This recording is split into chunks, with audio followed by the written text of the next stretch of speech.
All right, question number 18 wants you to find the point M that divides the segment AB into a ratio of 3 to 1 if A is at -4, -2, and B is at 4, -10.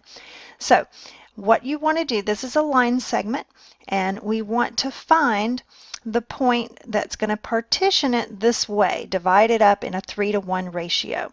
Now, there is a formula on the EOC formula sheet that you can use, so make sure that you just refer to that.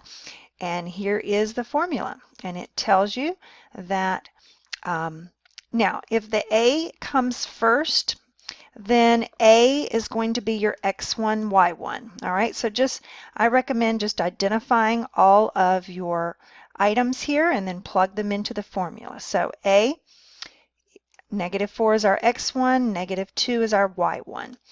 B is second in the list. It would be different if it was BA.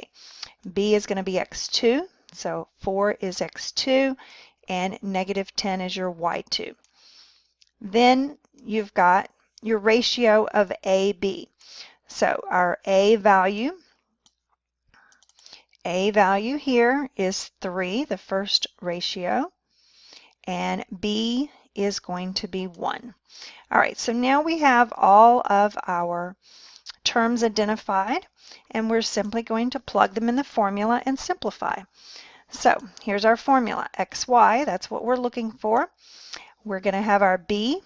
B is 1 times X1 is -4, plus A is 3 times X2 is 4, all over B plus A, so 1 plus 3. Your denominator is the same in both.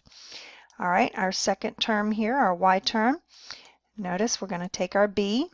B is 1 times Y1 is -2, plus A is 3 times Y2 is -10, all over 1 plus 3.